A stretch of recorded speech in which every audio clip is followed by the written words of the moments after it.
I have about a 10-second video that happens far too often for Rashida Tlaib. I pray that the ongoing Nakba against the Palestinians will end.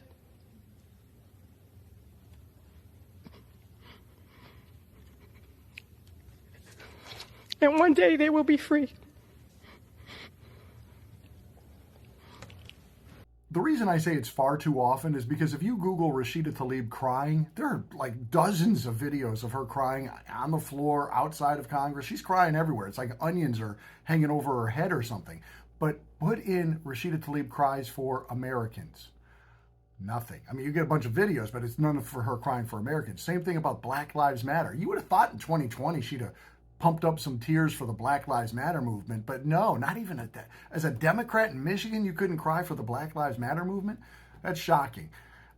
Look, there's a lot of armed conflicts happening around the world. Matter of fact, 92 countries, I believe it is, are right now fighting each other. Last year in battles, about 250,000 people were killed. 30,000 or so came from the Palestinian area. Now, you have to stop calling it a genocide because it's not a genocide. If you look at their population, it's booming. They've more than doubled the size of their country in the last 25 years or so. They are on fire with population growth.